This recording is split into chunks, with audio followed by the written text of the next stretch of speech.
waaw salaamaaleykum la famille la MIFA salaamaaleykum sama gars yi maa ngi leen di béggee di leen nuyu di leen ziar bu baax a baax commando de Baye la mercredi 17 août l'an 2022 ñu ñëwaat encore ci opération spéciale Russie en Ukraine tey nag am na live les gars à partir de 1h30 Sénégal xaar leen live bi parce que li ñu war a développer dafa bëri mais li ñu leen di jox comme information tey ci alarba bi ci mercredi bi Russie déployé na plus de 350 hélicos ak 400 avions de chasse yoo xamante ne actuellement ñu ngi ci frontières ukrainiens yi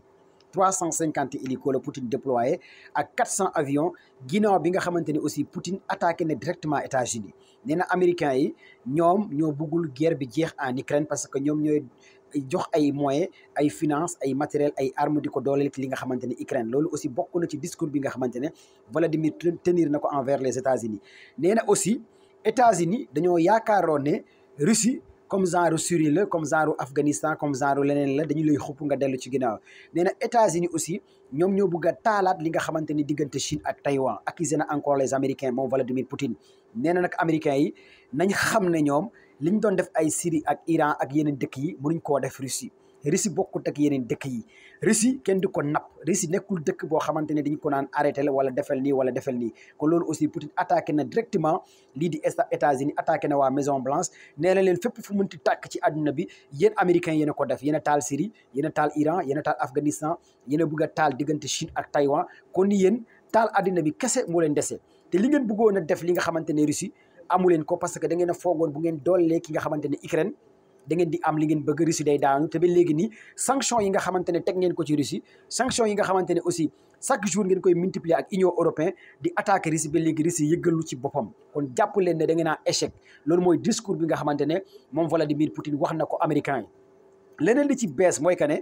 350 hélicos yi nga xamante ne jamono ji Poutine déployé na ko ci frontière ukrainienne yi ak 400 avions de chasse Russie fan la jëm ndax Russie dafa bëgg a def guerre totale ak Ukraine jeexal guerre bi wala bu ko def mais tey daal ci mercredi bi loolu moo nekk à la une ci li nga xamante ne Poutine mettre na alerte service spécial yëpp gars yi taxaw nañ pour ndax dafa bëgg a finir ak guerre bi wala bëggut a finir ak guerre bi ville de Kharkiv ak fi nga xamante ne Mykolaiv bombardé nañ fa plus de 8 missiles rey nañ plus de 7 soldats ukrainiens waaye nag la ville de Kherson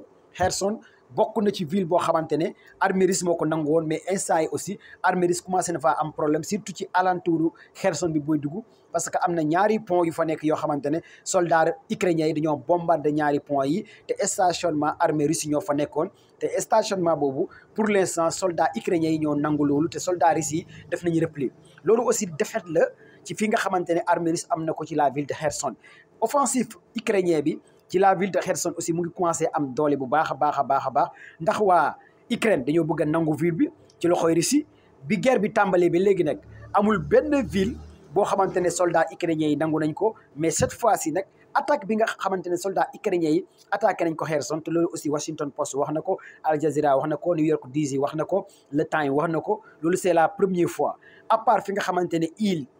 des serpents bi armée russe nekkoon def repli mais su dul loolu jàpp leen ne fépp foo xamante ne armée russe teniroon na ko ba léegi ñu ngi koy tenir offensive bi nga xamante ne nag Poutine génnee na plus de 350 hélicos 400 avions de chasse ndax dafa bëgg a dem guerre totale wala bëggul dem guerre totale ak li xew ak lan lay waajal loolu aussi c'est très important pour ngeen comprendre que ne Vladimir Poutine jamono ji gën naa meroon na trop mais gën naa mere li nga xamante ne américains yi la parce que attaqué na bu baax a baax cette fois-ci américains yi stigmatisé na leen directement woo na leen ci guerre woo na leen ci xare nee na leen fépp fu tàkk yi ne ko def fépp fu am problème yi ne ko def kon donc États-Unis da ngeen a war a lem seen geen ci diggante Chine ak Taïwan yéen États-Unis da ngeen a war a lem seen geen ci diggante Russie ak Ukraine da ngeen a war a lem seen geen ci adduna bi parce que yéen à chaque fois da ngeen di sumbu guerre sumbu nangam te Russie nag du ñeexum ñebbe loolu mooy discours bi nga xamante ne Poutine wax na ko ñu dem ca Mali nag lu fa xew mooy que ne force français yi génn nañ fa force allemand yi MINUSMA yi génn nañ fa léegi nag opération yi nga xamante ne Russie mu ngi koy def jamono ji ak soldat pharmacie Mali tàmbale na tey ci guddi gi kon ngeen jàpp ne tey ci guddi gi mooy opération bi nga xamante ne soldat Russie yi force Wagner yi commencé nañ ko bu baax a baax fi nga xamante ne Mali la te am na équipement militaire yoo xamante ne ñu ngi koy commencé monter ci camp bi nga xamante ne moo nekk Gao kon ngeen jàpp ne bépp jihadiste wala terroriste boo xamante ne nekk na fa loolu aussi jamono ji may wax ak yéen gars yi nañ ko dindi problème yaa ngi commencé tàmbale nag parce que lii di ministre des affaires étrangères bu Mali waa Mali porte nañ plainte France ci Nations Unies parce que nee nañ Mali dañoo ne ndekete France ñooy armée djihadistes yi français yi ñoo doon armée terroristes yi loolu mooy accusation yi nga xamante ne Mali ñoom Assimi Goïta porte nañ plainte li nga xamante ne mooy armée française porte nañ plainte ki nga xamante ne Emmanuel Macron gouvernement am nee nañ moom moo doon financé terroristes yi moo doon financé djihadistes yi nga xamante ne nekk nañ Mali loolu nag lu doy waar la lu garaaw la te loolu xam naa bokk na ci lu tax français yi dàq armée français yi foofu ca Mali loolu tax na li tax France dàq RFI ak France 24 sama gars yi ñu ngi ñëwaat ci yeneen live 1h30 commando Baye ngeen xaar ma bu baax a baax a baax a baax a baax du yomb meen Russie Ukraine Chine Taïwan Mali tey à partir de 1h30 Sénégal